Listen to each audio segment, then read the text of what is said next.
Hey guys, today I'm going to show you how to make hair flowers. I love using Control Maniac from Sexy Hair. It's a great pomade to use. Any pomade will work. It's just going to help you keep your separation. I'm going to show you 3 different kinds, starting with the 3-strand braid. These hair flowers look much more difficult than they are. So using even tension, keeping your braid the same size, just do a regular 3-strand braid all the way down the hair.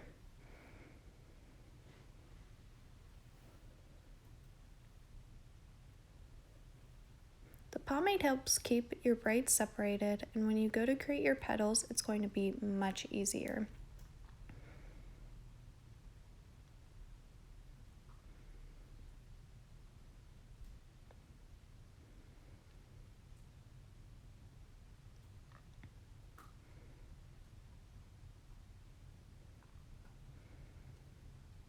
When you get close to the end, I suggest leaving out the last few inches like this, especially as a beginner. As you get better at these, you realize you don't need to leave out quite as much. Start pancaking out just one side of the braid. To pancake out, you're just going to gently tug on the braid and these pieces will pull. This is why you're going to leave extra hair down at the bottom to make sure you can pull these up. Make your petals smaller as you work up, just kind of fluffing out this very top of the braid, which will turn into your center. Work up and down the braid. They do not have to be perfect. This is the interesting part here. That braid will already start to coil around itself. Let it take its natural shape. Keep a good hold on the middle as you wrap it all the way around itself.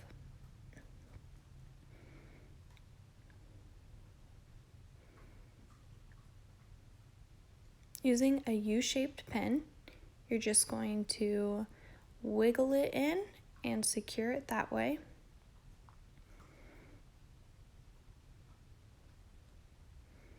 I usually only need 2, maybe 3 pins per hair flower. When you cross those pins over, they stay centered and they're good to go. I'm gonna need a 3rd one here because I didn't catch the very middle piece. If you can see that, my pin is bent here. That's gonna help me grab even more. Keep it more secure.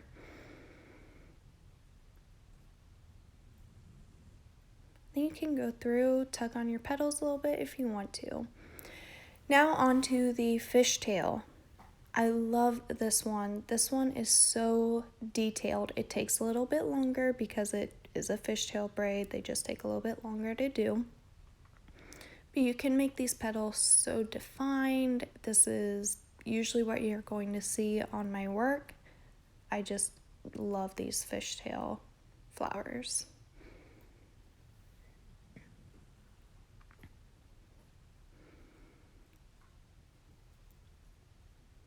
Like the 3-strand braid, you want to keep even tension. Now the tighter that this braid is, the more it's going to coil and keep its shape itself. As a beginner, I would not suggest braiding too tightly though, because you're going to have a hard time pancaking this one out otherwise. Start off with a medium style fishtail braid and go from there.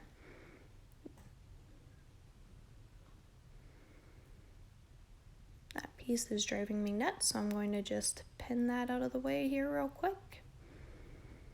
Usually I would wrap that all the way around and tuck it under. I left out a little bit too much for my liking, but that is a great start if you are just starting out.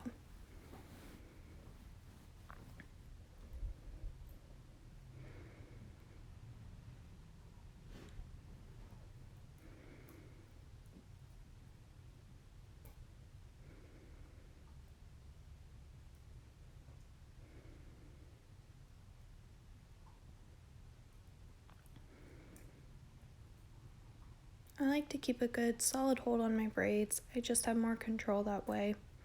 Helps me keep things more consistent. Braid how you wish. Fishtails are super easy. If you've never done one, just take out 1 strand of a 3-strand braid. Just keep crossing over, it creates a V. It's more of a solid braid. It's a more secure braid. Does not slip out quite as easily as a 3-strand braid can.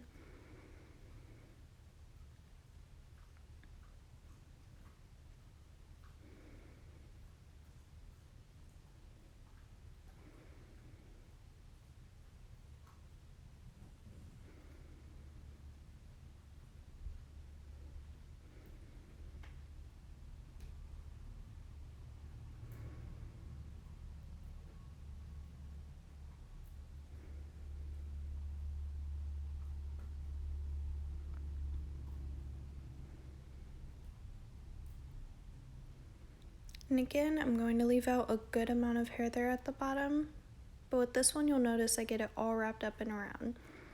Just like last time, begin pancaking at one side. You're going to see me working up and down simultaneously a lot here. Pretty much as soon as I get up, I work back down. I don't want to pull out too much and ruin the shape of my braid.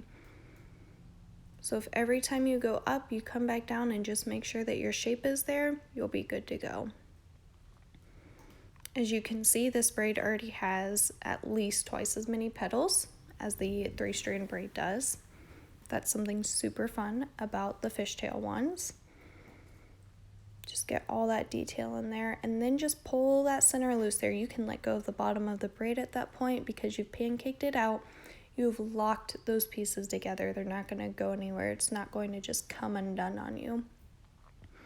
Once again, wrap it. Keep your center really tight. This is really important with these. And this is where I love to just secure the center there so that, like on that other one, I had the center popping up. That's not going to happen this time. It's already pinned down and into place. Keep it nice and secure.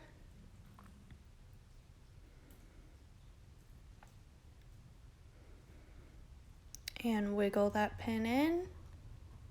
And there you go. Look at all that detail. I love it so much.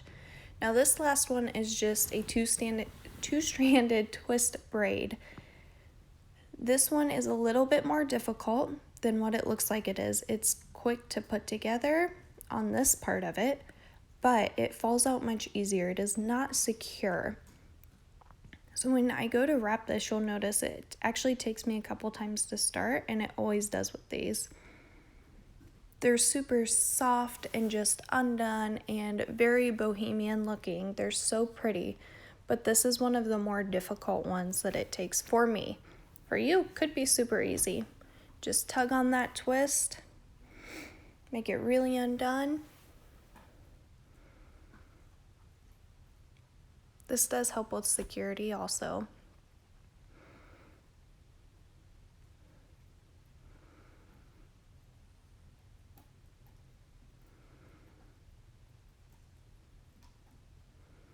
And again, working up and down the strand.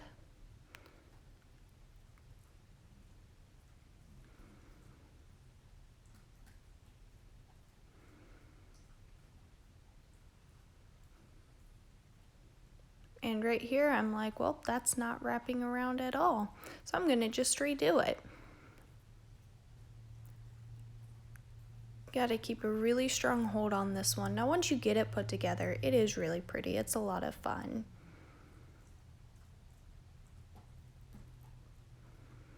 So I get to about here and I'm like, yep, gonna secure this. The more you do these, you can feel when you need to secure something into place. If that's early on, that's early on. It's okay. You're gonna have a more secure flower because of that. Just tuck that piece in there. And get those little babies. And I'm gonna just finish securing this flower into place. And just like the other ones, you can go through after you've got these secured and tug them into place. I'm going to go back to the 3-strand, give it a little bit more detail there.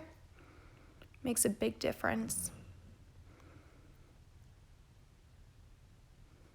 And you can push that hair where you want it. 3 strands, I like to bring the hair in and create those petals like a rose coming in. And there you go. There's 3 different types of hair flowers. If you try it, tag me.